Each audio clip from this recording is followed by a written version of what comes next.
Well, good morning, everyone, and welcome. My name is Claire Bourke. I'm the General Manager for Solutions and Partners here at Australia Post, and I'm thrilled to be here today to host this webinar, our first one for 2021, in a series designed to support small and medium business.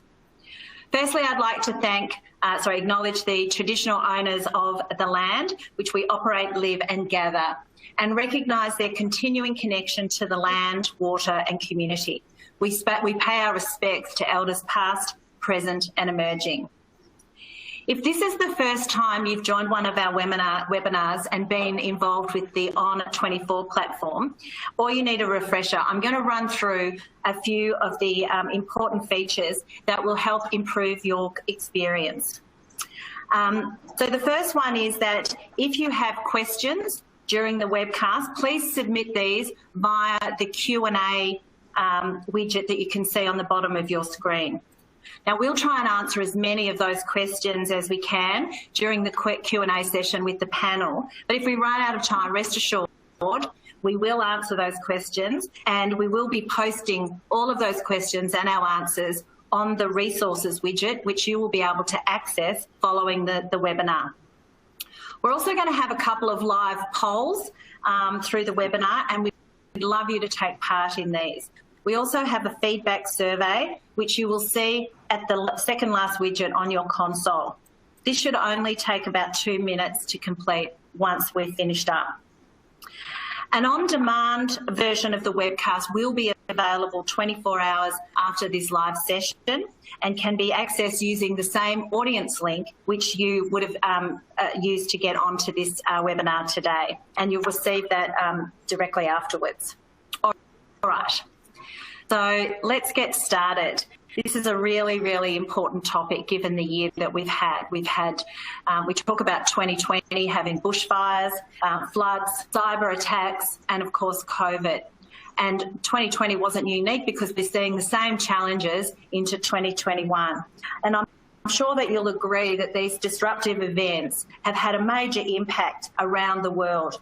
Even the recent lockdown in Victoria took many businesses by surprise and was incredibly impactful to a number of our customers.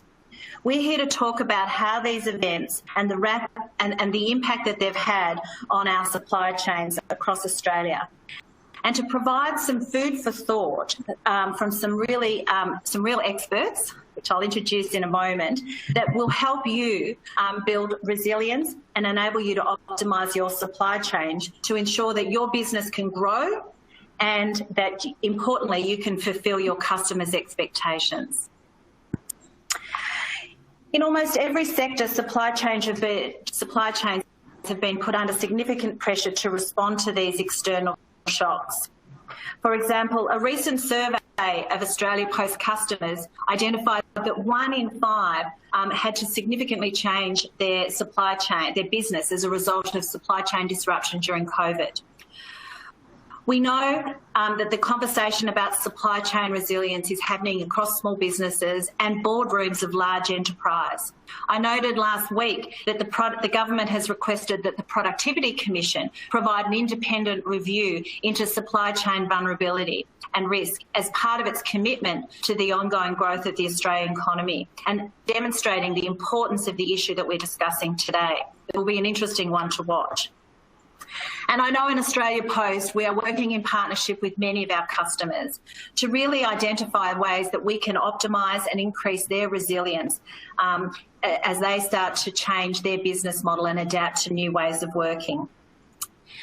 More interestingly, our sustainability white paper, which we released recently in collaboration with the Banksia Foundation, also showed that 74% of Australian small and medium businesses reported having to change how they operate during COVID. Many rethinking their supply chains, and what's really pleasing, looking for resilience and options, but also partnering locally, which is great for our local suppliers. As the backbone of the Australian economy, it's imperative that our small businesses not only adjust and recover, but are also set up for success and renewal. Every decision we make now will make a massive difference to our success moving forward. That's why Australia Post has partnered with Deloitte, because what we've done is we've built out a really practical and helpful guide to help drive your business through that recovery and beyond. And I'm delighted today to be joined by two of those experts from Deloitte, Craig Albiston and Andrea Culligan, to share some of that experience and practical advice and a really cool framework that just makes good sense for you to assess where those risks are for your business. Following this, I'm really excited to have Rebecca Keogh, or Beck, I'm allowed to call her, who is the co-owner of Paint Plot. And she will join us for the panel discussion. And she'll I'll share with you how her global business evolved and her supply chain adapted to make the most of the growth opportunities. And if you don't know anything about Paint Plot, I know Andrea is a massive fan of the Paint Plot product, but it's a really exciting business, and I'm looking forward to hearing more from Beck. So let me introduce our keynote speakers. Firstly, Andrea Culligan is a partner at Deloitte in Ventures and Innovation. She uses her experience as a founder to really help customers tackle disruption, become market leaders and grow by owning the next horizon of innovation. She has amazing experience in building 5 businesses in Australia and 2 in Canada, 4 of these reaching multi-million dollars. Andrea has been engrossed in the entrepreneurial and startup community since 2000, and she's highly awarded, winning the New South Wales Young Businesswoman of the Year in 2009, and in the same year, the Telstra Small Business of the Year award. So I'm really excited to have Andrea join us and to give her perspective on this important topic. We also have Craig Albiston, who is a principal at Deloitte, whose career spans nearly 30 years as a leader and entrepreneur in operational management, business strategy and supply chain consulting across a number of supply chain intensive industries. He's a deep subject matter expert, and you'll see more about that in a moment, in business strategies, supply chain operations, supplier risk management, IT, mergers and acquisition, and new venture creation. So we have 2 amazing experts, and I'm going to hand over to them to take you through the first part of our webinar today, and then we'll move into meeting more about Paint Plot and our panel session. So over to you, Andrea. Thanks, Claire. Hi, everyone. Thanks so much for that lovely intro. I love it when someone else says it because it makes me sound super smart. I, too, would like to acknowledge the traditional owners of the land in which we stand, which I am in Sydney today, which is the Gadigal people of the Eora Nation, and really want to bring that to attention. I am pumped to be here today because I'm going to start out with sharing a little bit of data. And wherever we're looking at how we best serve customer or innovation needs, the most important thing to understand is what's the lay of the land. So I asked our team over at Deloitte Access Economics to send me through a 1-slider of what does the forecast for the next quarter look like for Australia, and what does this mean? And I've got some highlighted content that hopefully you can see the image on the screen. I've got 2 screens, so forgive me if my eyes are going in 2 different directions. I just want to make sure I'm referring to the right stuff. So firstly, just some quick assumptions is that Australia is really succeeding in keeping those virus numbers suppressed, and whilst state borders are kind of remaining mostly open, domestic restrictions will gradually ease as that vaccination program starts to roll out. Vaccines will start to be available from February, as you've probably heard. They're looking to achieve most of the herd, the equivalent of what they're labeling as herd immunity, by about late 2021. We're expecting international borders to reopen gradually, obviously with our bubble around New Zealand in coming months, but broadening to cover essentially the world by end of 2021. However, it may not be until 2024 that global and in particular Australian movements are back at 2019 levels. So just as a consideration. Now, here's some interesting points that I'll take into consideration for Australia that I think it's really interesting and quite relevant. When I first started to do a lot of activity and conversations within the private market, when COVID first kicked off, there was so much debate around health versus economy. And it's really come to bear that those countries of origin that chose to focus on health over economy as the primary are actually the most well-positioned. So Australia is just one of 5 nations who entered 2021 really well placed. Our COVID numbers are very low. The vaccine news is very positive, and confidence is starting to really rebound. And Victoria is already catching up to the recovery that was expected and where the rest of the states are. And there's a lot of heartening developments around the job market.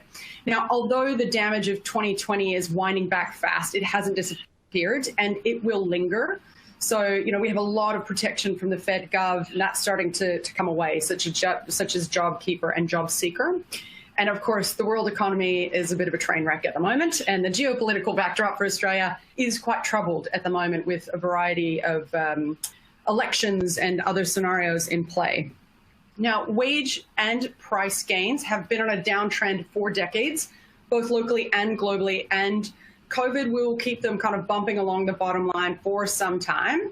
But inflation may not hit rock bottom until about mid-2022 and may not start to climb much until unemployment starts to drop under about 6%, which we don't see happening until about 2023. However, some positive news in some instances. COVID has crushed interest rates, as you've probably seen. And although the vaccine means a really global recovery looks much more assured, elevated unemployment will keep inflation and interest rates on a tight leash as that central bank caution and increased power of interest rates is heavily indebted around the world. And that might be a good news story for you or a bad news story for you if you're trying to buy a house at the moment.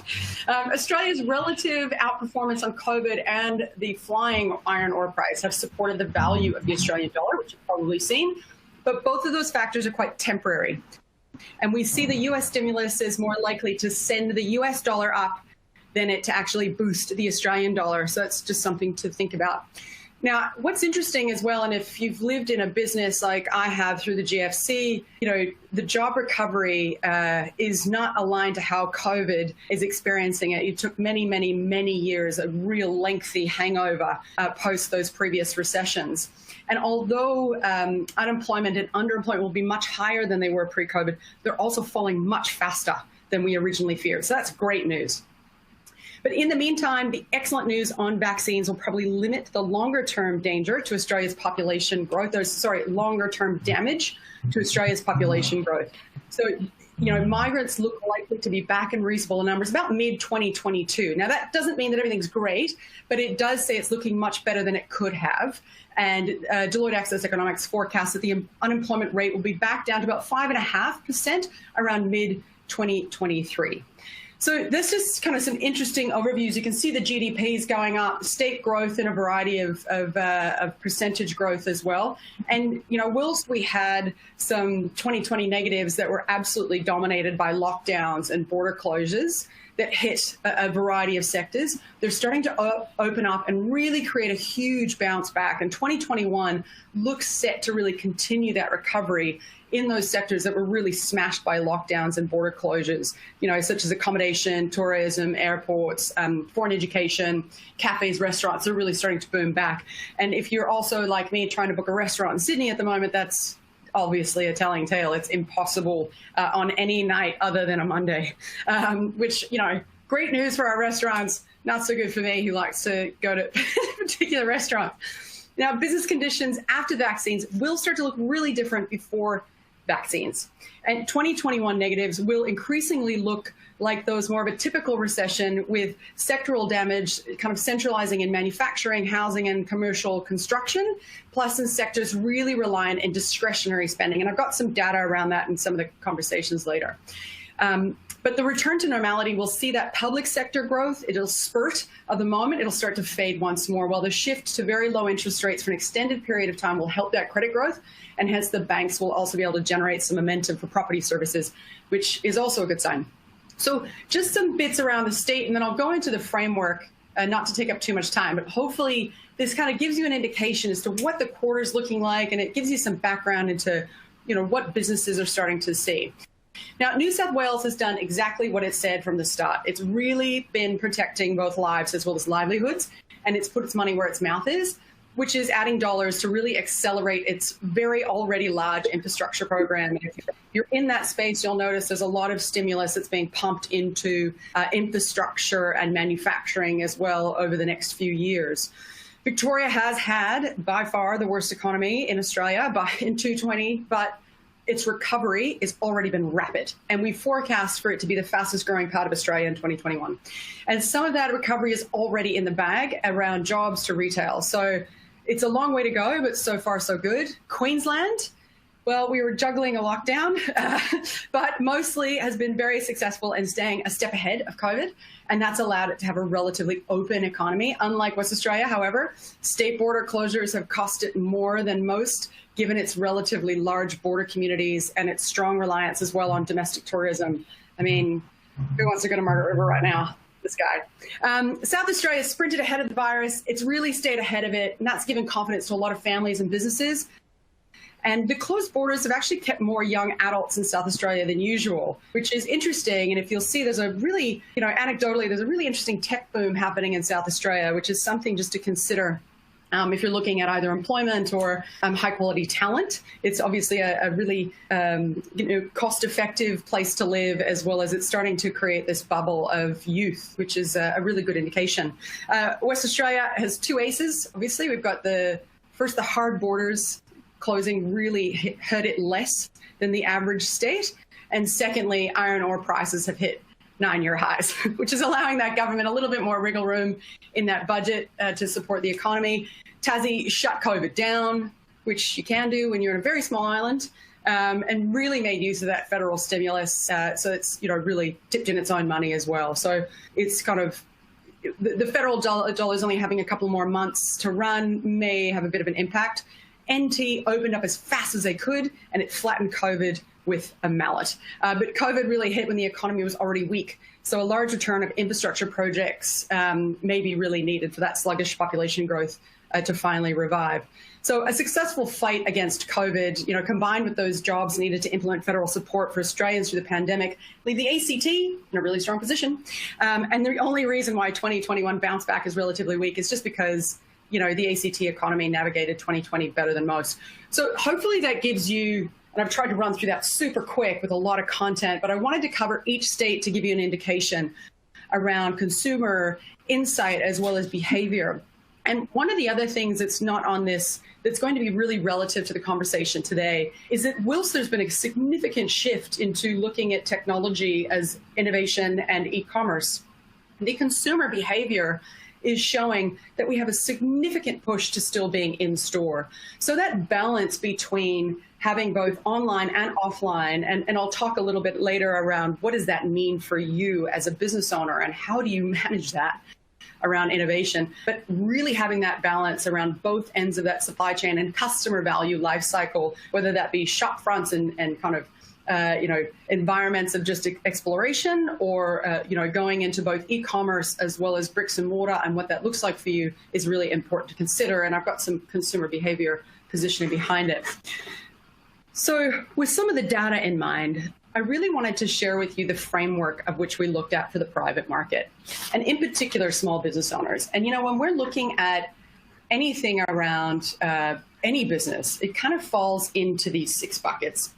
And these 6 buckets help businesses really think through what are the priority areas to focus on. And I remember when I was running my businesses, everything was hitting at once, from talent to environment to customer to delivery to product to service, and trying to really prioritize those things in a way that worked for my organization was always a challenge. It was whoever was yelling the loudest was going to get the most response. And so this framework helps you think through what is going to be possible for you as a business owner over the next quarter to a year as we go from what we call a recovery to thrive.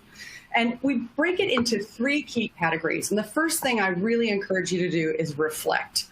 If you're still standing today as a business owner, the last 12 months is like dog years. The amount of information and decision-making that you've had to do across these 6 buckets would have been paramount. And it's really important for you to reflect and look at the decisions you've made, congratulate yourself for making it through, as well as understand what the impact of those decisions were. And some of them are opportunities to learn, and some of them are opportunities to really take on board and further explore. So really start with that reflect, and then look at how can you look at restarting and revitalizing these businesses, and in particular, your organization and what that looks like. So if I think about understanding customer needs, what you're thinking about there is your product line meeting your customer needs? Is your experience still meeting your customer? What are they asking you for, and what are you delivering? And in particular, is there a key problem you're solving? So what are those key things that are going to help you become very unique? One of the key data points we're seeing as the consumer behaviors are shifting is actually a trend towards buying very purpose-driven brands, and even more so around locally sourced or locally supplied. And how do you make those connections? The second one is cash flow. And this has probably, in my experience, been the most boring ever in the planet, but the most critical. And I ended up, the last 10 years of running my business, running a weekly cash flow. And that might be too much or too little, or however that might be for your organization, that cash flow consideration, and really understanding the current health of the business and what are the markers that you're going to look at to take to the next level. And then we've got, how do you think through that supply chain? And that's not just manufacturing and from point A to point B, it's that technology supply chain. And we'll get Craig to cover that a little bit further. And then workforce. How are you going to explore talent when we may not have as many migrants coming into the country, as well as you might need to shift the way that you work or operate in order to meet your clients' needs as you look towards the future? Of course, digitally enabling your business. Are you looking at digital transformation, moving into the cloud, going to e-commerce? Maybe you're looking at your business becoming a pure tech company. What does that look like for you, and how do you think through some of those things? And of course, what's changed? What are some of the COVID implications around your workplace? Do you need to have masks in place? Must you have hand sanitizers? What's your distances around how you have people in your workspace? Are you hybrid? Are you working from a place of business? Are you in a cafe? And what are some of those scenarios that move through? So those are the kind of 6 buckets that we think through. Today, we're going to hammer in on supply chain. So I'm now going to hand over to Craig and leave it with him to share some of the expertise around supply chain. And I'll come back with Claire and Beck around some of the questions on innovation moving next. So thanks, guys. Over to you, Craig. Hey, thanks, Andrea. That's a really great introduction, I think, to the macroeconomic environment that we're operating in, and obviously now thinking about businesses and organizations and what they need to do. And obviously the topic for today is talking about supply chain, and in particular, how do we look at improving resilience and agility in supply chains as we move forward.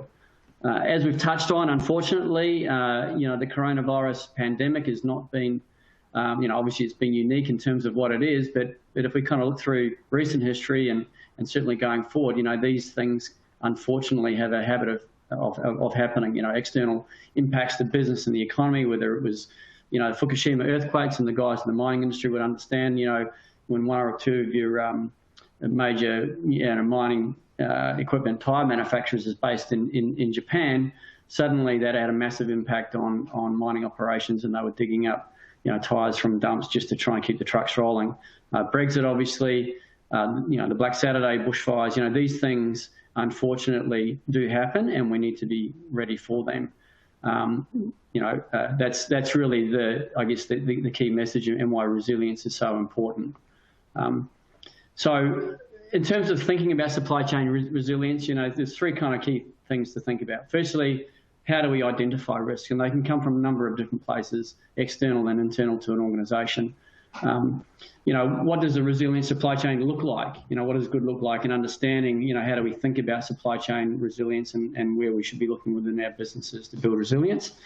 And when we think about building resilience, we'll offer up an approach here, sort of 5 practical steps that you can think about moving forward in terms of what we call becoming a risk intelligent enterprise. Being aware of risk, managing risk, making it part of your strategic and business planning processes.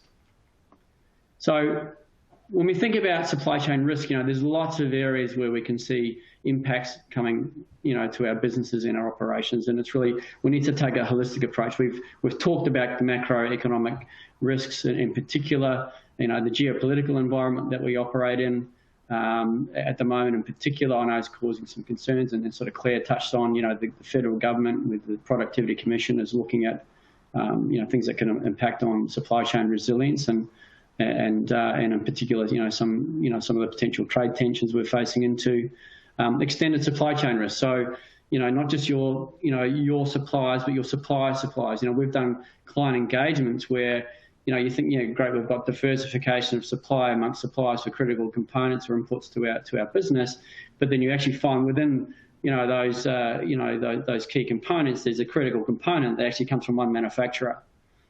So, that manufacturer going down, who's might be 2 or 3 layers deep in the supply chain, can actually impact, some critical supplies into your business. And it's been able to identify those and mitigate those risks, which is really important. Operational risks. So again, internal to within the enterprise in your business now, things that might impact production, things that might impact your supply chain, like industrial unrest in your warehouse or transport operations, for example. And then functional risks. We've seen cyber attacks, for example, in a number of, high-profile businesses like, Lion Nathan, BlueScope Steel, Toll, in fact, and then it had massive impacts on a number of their customers and their supply chains, those cyber attacks, from an IT perspective, also compliance. Again, we've got folks in the meat industry who have had access to markets denied because, they've got compliance issues. So, legal, health and safety, IT, again, these things can all impact upon a business. So really, it's about understanding, what are the potential areas, where risk can come from, and what do we kind of do about that moving forward. So on that topic, we'd be keen to just actually understand from everybody on the audience, going through those sort of, those key areas of where risk may be coming at you. What are the things that do you see as the greatest risks and threats to your supply chain moving forward? And so if you can respond to the survey, it'd be great to get your thoughts on that. We'll just give you a few moments there and to respond on that.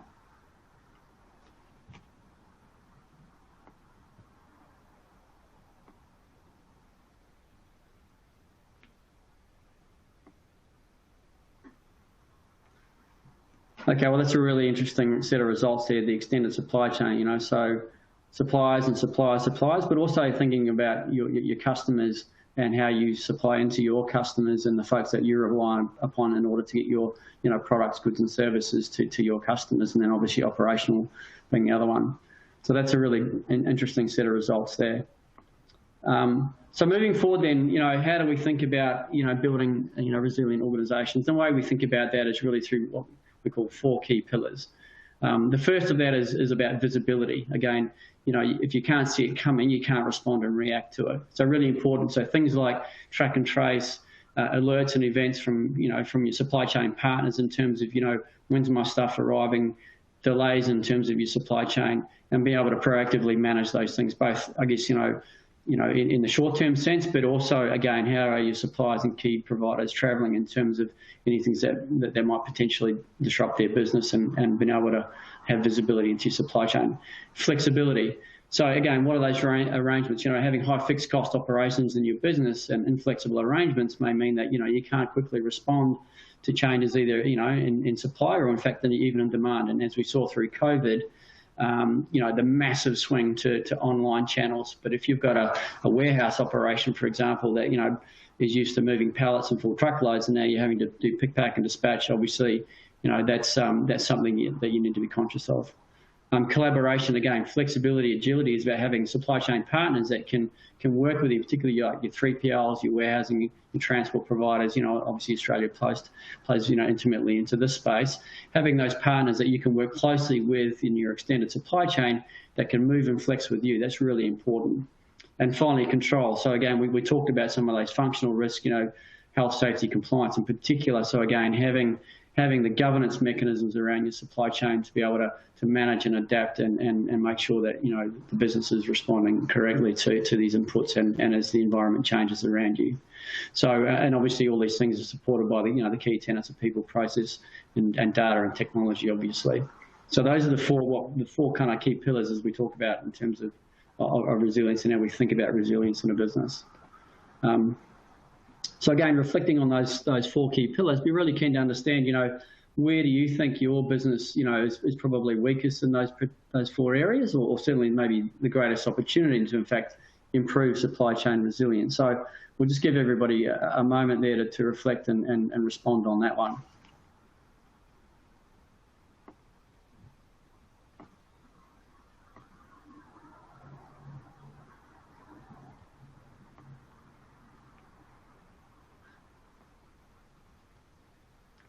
Again, a really interesting set of results here. Visibility. This is actually a key theme that comes up. Again, if you can't see it, you can't manage it, you can't respond to it. Visibility is super critical. Collaboration again, and of course, a balanced view across all of those 4 key pillars. So thanks again for everybody's thoughts and inputs on that one. So now, thinking about then, how do we actually build resilience into our business, and we think about this in terms of a process here of, 5 key steps. Firstly, it starts, obviously, what is your supply chain strategy, and then how does that align to your overall business strategy, for example? And then, how do we then look at assessing supply chain resilience? So again, using that 4-pillar framework, looking at, where are we strong, where are we weak in particular, and looking at seeing, where have we got those critical exposures, and using, when we think about then the next step about risk exposures, really scenario analysis. So, what happens if that key supply goes down? What happens if we have disruption from, key suppliers from China, for example, or other trade flows get impacted, or we have, things that might impact our access to critical markets as the wine producers are seeing at the moment. How can we quickly find new markets and routes to market potentially as well on the outbound side? Once we identify those risks, evaluating and prioritising risk strategies, how do we mitigate? We can't eliminate risk, but what we can do is we can mitigate, we can anticipate and say, okay, well, in those what-if scenarios, how would we respond? And then also looking then, therefore, at, supply chain resilience opportunities in terms of responding to those things. And in fact, if you look at your competitors and saying, where are they weak relative to our strengths? If things happen, how could we, in fact, potentially take advantage of that? And we saw that with businesses that were very quickly able to respond through, through online channels to be able to still continue to service and provide goods and services to their customers, whereas others really struggled with that shift to online. And finally, monitoring the supply chain resilience on an ongoing basis. We live in a constantly evolving environment. Things change, new threats come, and we must have this kind of continuous monitoring approach and view of both the external and internal threats and opportunities. And again, we continue, and we really need to embed this approach into your business planning cycles. So that's how we think about steps to building resilience in terms of a practical 5-step approach to building resilience and looking at monitoring and continuously improving resilience in a business. So that Thanks, was a bit Craig. of a rapid run through in terms of the framework, and I'll hand it back now to Claire, and we can obviously listen to Rebecca. Sorry, Claire. Thanks, Craig. And listen, great context there, Andrea. Can you hear me?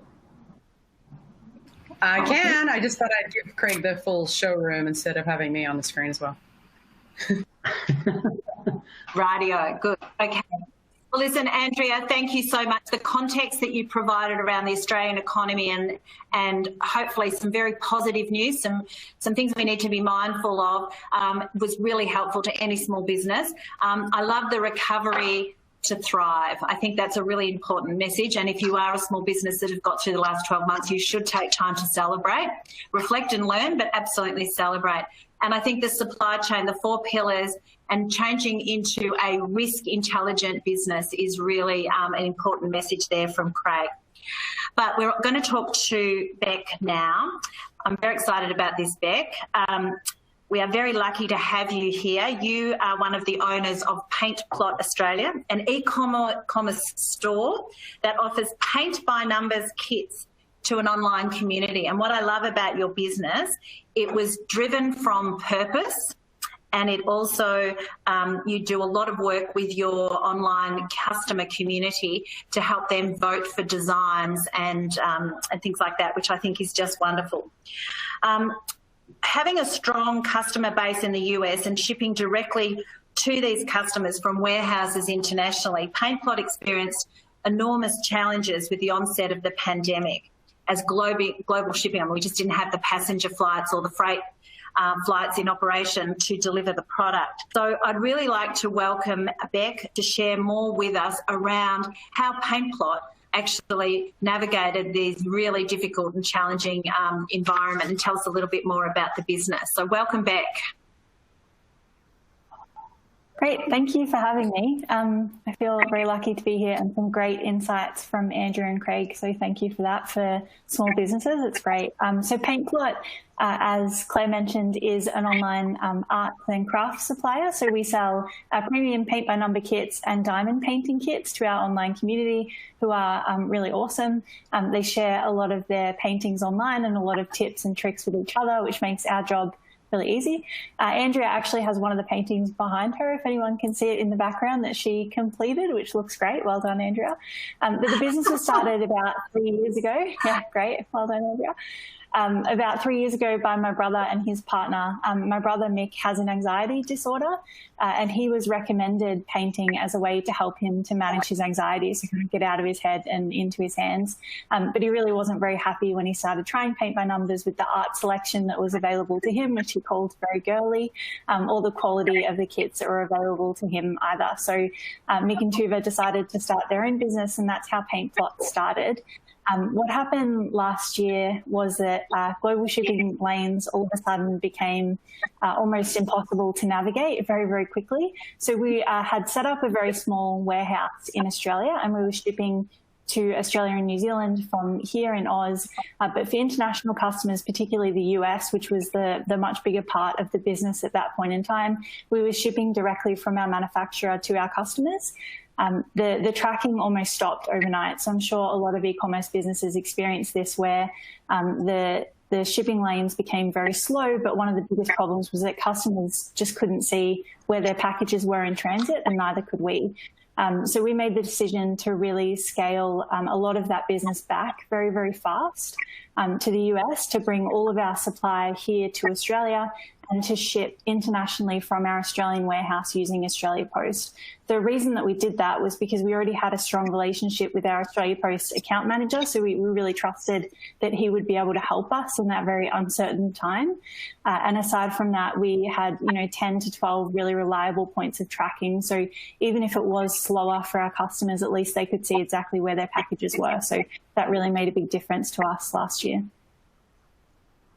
That's fantastic. So after listening to Andrew and Craig around, the supply chain and the 4 pillars, what area did you really focus on to build a stronger, more resilient Paintplot? Because obviously you learnt an enormous amount in the last 12 months, but what was the key learnings for you, and how have you now taken that forward to build that resilient supply chain? Yeah, so our mantra as a business is just get better all the time. So we definitely don't have everything perfectly. We've certainly gotten better with our customer communication in terms of our tracking, because we've had to set up more points of communication with our customers based on where their parcels are. Previously, we're purely e-commerce, so previously we would send out notifications when things were picked and shipped, and then ask customers what they thought at the end, but we've really had to put some more contact points throughout that journey. But after listening to Craig and Andrea today, a couple of things that we will do is really watch the US dollar very closely based on Andrea's predictions, because that has a big impact on our business. And also based on some of the information that Craig shared, go away and look at some of the other risks within our business, because we're generally an optimistic bunch, which I think a lot of business owners are, and we probably haven't spent enough time looking at our business and what the risks are to our supply chain moving forward. So we'll go away and do that now. That's fantastic, and that's great advice. I'm curious to know, when you started this business, you had an intent around, supplying art and crafts. How do you get access to information around supply chains, and how did you know how to navigate this environment? Like, was it trial and error, or was there some advice that you got? Where does a small business, medium business, go to get that support? You talked about your account manager, but where else can you go? Yeah, good question. I mean, I've been reading some of the white papers that have been sent out recently, like this one, and I think they're really great, valuable resources. I wish I'd known about them earlier than this year, but this is the first time that I've kind of started looking at them. So they're really good resources. But from our experience, it was really test and learn. You know, my background's marketing and my brother's an electrician, so we really didn't have any experience in supply chain management or anything like that. So we were really learning, you know, as we went, and we've definitely still got a lot more to learn.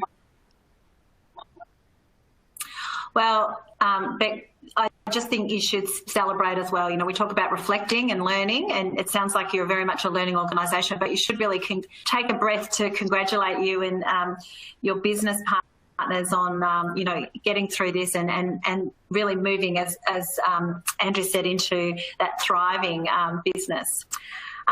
Andrea, maybe if I can go to you. You work with a lot of small to medium businesses that are growing rapidly. You talked about them having to change their e-commerce business models to online and in-store. What are you seeing as the specific insights in that market and on consumer behaviour, and how businesses are able to respond in terms of their supply chain? What are you seeing there, Andrea? It's a lot of questions. So firstly, I want to say it's interesting, Beck's story, right? So it's a really telling example of how I came through to Paintplot and helps answer some of these questions. COVID kicked off. I was super stressed. I was sitting at home with way too much time at night on my hands, trying to figure out how do I do something other than puzzles, because puzzles just really annoy me, much like unlike a lot of other people. And I Googled kind of this, you know, what can I do in spare time? Of course, paint by numbers kits. And I ordered something offshore, and it took 4 or 5 months. In fact, I actually moved in between and ended up having to go back to the property to get it. So about a month after not receiving it, and you can see all these online commentary, incredibly challenging, you know, people were so ticked off that I thought, no, I'm going to find someone really local. And the reason why I chose Paintplot was that story that Beck shared.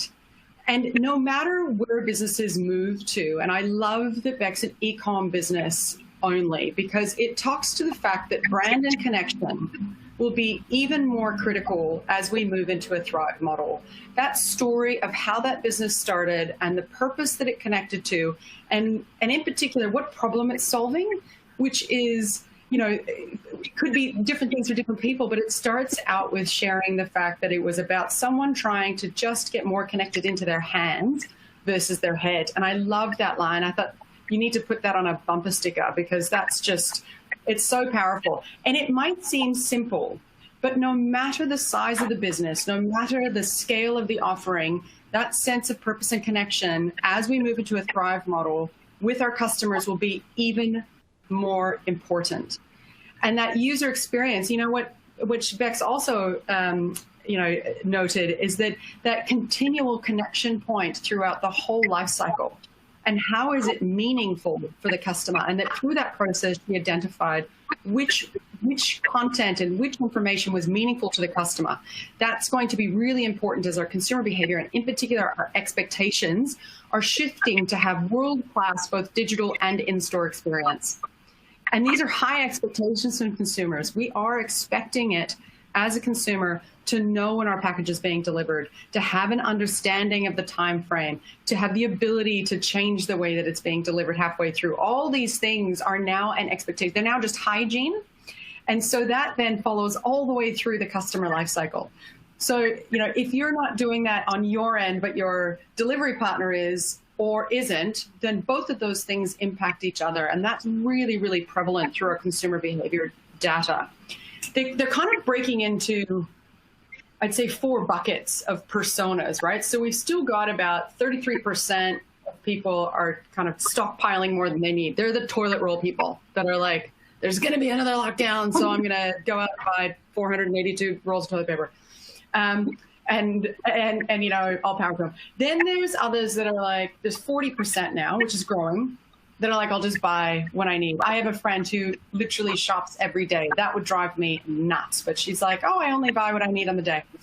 Then we've got about another 40% of our audience. And so, you know, you're seeing this isn't a full 100. This is just 40% of the people that we're looking through that are bargain hunters. They're like really searching for bargains. But here's where it's starting to get interesting, is that 49% are looking at more locally sourced items going forward, even if they're costing more.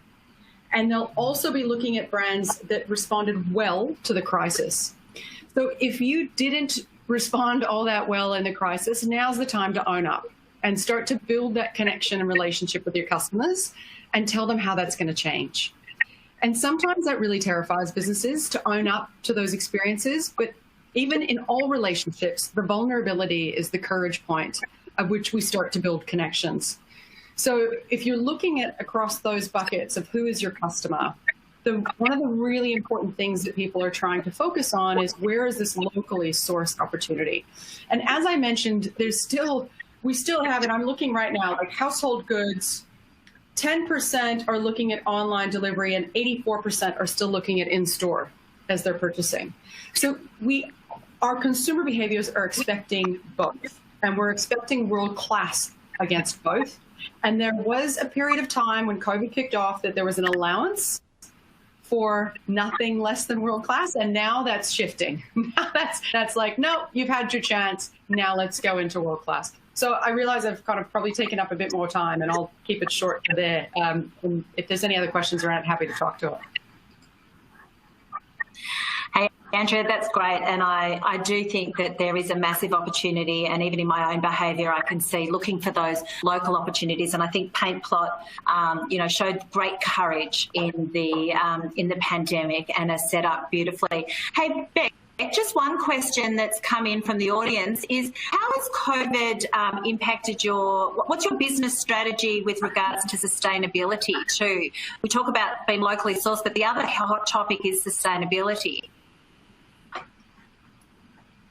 Yeah, definitely. I mean, we probably don't have a solid plan right now in terms of sustainability. We have work to do, but what we've started to do is try and do simple things that small businesses can do, like reduce the plastic in our products. So, for example, we're about to get, instead of, plastic that our paints come in, we're about to get like Hessian bags to put those paints in instead. So looking at things that can be reused within our products and trying to eliminate as much kind of single-use plastic as we can from our product.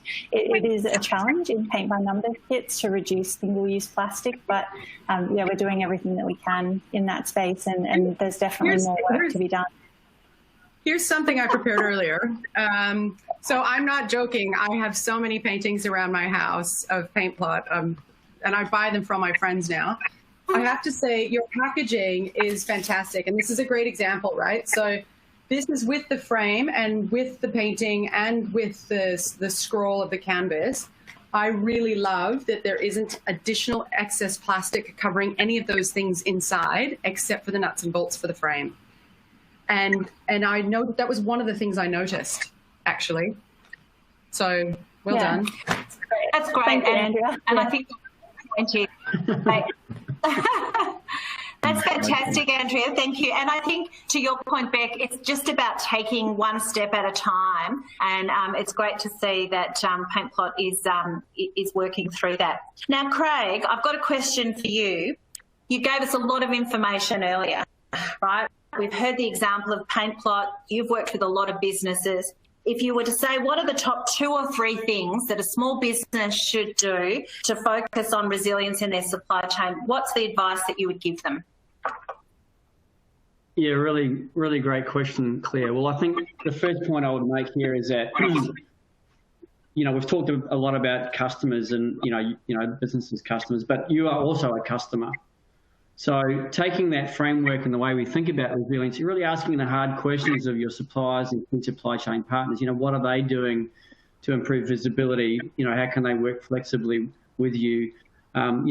Rebecca, in your own business, Are you point sensitive to a factory in a province in China that it could, it could be the next Wuhan, for example?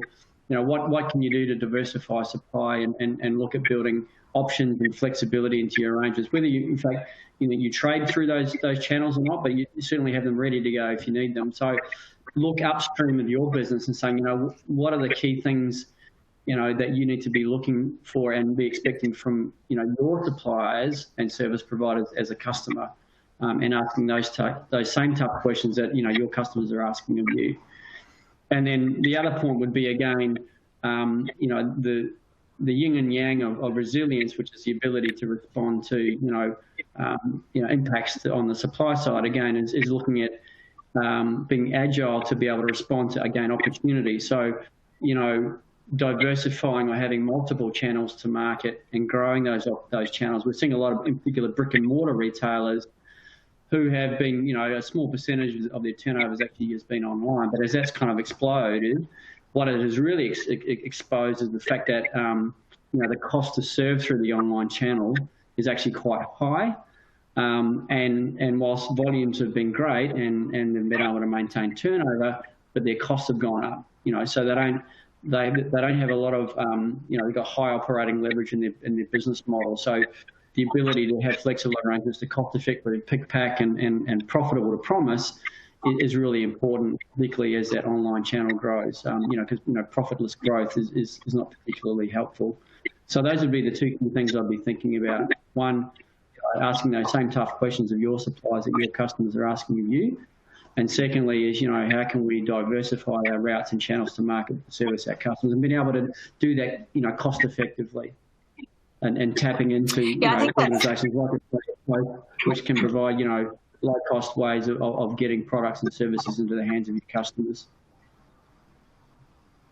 Thanks, Craig. There's some great advice there. And I think, just really understanding your supply chain and having that transparency. I know that, I've had emails from customers who have identified issues in their supply chain with relating to things like palm oil or something like that when they thought they were having a very, a good product, and they find that there's some long-winded view of that impacts their supply chain. So having that transparency is absolutely critical. Now, at Australia Post, we are very focused on small business, and we really want to make sure that we are playing our role in the economy in supporting small to medium businesses. I'm interested from both Andrea and Craig, from a Deloitte perspective. You've done a lot of work on the role Australia Post plays in our community. What are your thoughts and observations on how Australia Post might help our customers from a resilience perspective? Well, I'm happy to go first. Who wants to go first? I was going to say, Craig, why don't you start from supply chain? Yeah. Well, I think the really interesting thing with Australia Post is Australia Post superpower is actually reverse logistics. Anybody who's selling online would know that actually there's a lot of product actually ends up coming back, and being able to do that cost effectively. And so for Australia Post, really leveraging that, what makes up a town? It's the 3 Ps, right? There's a petrol station, it's a post office and a pub. If you don't have those 3 things, you don't have a town. But the post office, the points of presence, not only being able to, ship through, but also return back through. So, again, you don't want to see your profit evaporate in, the cost of returns from customers. So be able to make that as simple as possible. And again, also, I think the other thing is really leveraging the Post, national network. If you're a small business and you've traditionally been sort of brick and mortar servicing your local community, through online now, you can actually now service a national, in fact, a global market, as we've seen with Rebecca's business. And so getting the tools and the technology into the hands of small and medium-sized businesses that is really cost-effective and acceptable, so that they can now actually address, potentially not just a local but a global market, and being a key partner, just not, just a supplier of freight and parcel services. So those would be the kind of the 2 key things I would be thinking about. Andrea, would you want to add anything to that? Yeah, look, I kind of echo that, just in a really simplified way, and that it's, one of the cornerstones of Australia, and small to medium-sized businesses are the largest employers and collectively the largest revenue streams that we have as a growth market, So it's critical to connect those two dots. And I think the more that Australia Post can support that customer lifecycle through digital tools, according, exactly what Craig said, the better. And the ability to really support that full value chain across, parcel delivery and experience for the customer in that way is really helpful for small to medium-sized businesses, because it may not be the area of them being able to invest additional funds in. And so as a partnership, it's a great fit in my mind, and really doubling down on that is the best way to look at it. Yeah, I agree, Andrea. I think it's something that we really strive to do, and I think we've got some great customers that we work with in exactly that way. But there's always room to improve, as we learned. I would remind all of the audience, if you would like to ask questions, we've had a few questions trickle in, but please use your Q&A for if you want to raise any questions. I do have a question from the audience, Beck.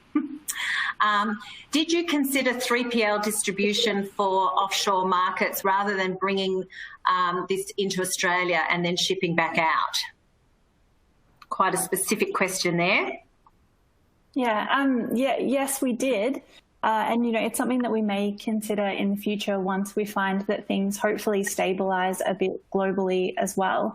The reason that we didn't do that was partially due to speed last year. So I think, like a lot of businesses, we were very unsure about what was going to happen next. So we had trust in our ability to bring products to our Australian warehouse and then send them out from there. And the other challenge that we have is that, particularly with the US, the laws and regulations around importing individual types of paint was something that we couldn't tackle last year, but we may tackle in the future. It's a really specific thing, but you actually have to have every paint tested. And within our designs, we have, hundreds of thousands of paint hues. So we would have to have hundreds of thousands of paints tested to be able to import into the US. So it's something that we may look at in the future, but we had kind of that specific problem while we were looking at ways that we could solve it. Thank you for that insight. I'm just conscious of time. I think we've got any more questions that have been raised. We'll definitely get back to you on those. But I think whilst I could sit here and talk about this all day, and I'm hoping that you found this an incredibly valuable conversation, that you as a small business can take this information and as we said, reflect and learn from the 12 months that we've had. No doubt we will see more and more change as our consumers and our markets continue to evolve. I think today's discussion for me really highlighted the fact that there's no silver bullet here. There's no playbook. It is very much about testing and learning and building yourself an ecosystem of resources and partnerships that can help you navigate through this environment. So I'd really like to thank the speakers today for their great insights, for Craig and Andrea and to Beck. And I would like, if you would like more detail on the information that Craig and Andrea shared on the framework, and I love anything with 4, I love the 4 pillars that you can leverage. You can download the workbook. It's called Small Business Roadmap for Recovery and Beyond, and that should be available on the link on the box on your console. I'd also like to remind you that this is the first of a 2021 series of webinars. The next webinar, I think, is also going to be very, very impactful and important for small business, is how to reduce your sending costs. And we'll give you tips to reduce your sending costs and spend time on less time on lodgement. So thank you very much for your participation. We'd love your feedback. So please let us know what you loved or didn't love about this session, and we'll talk again soon. Thank you very much.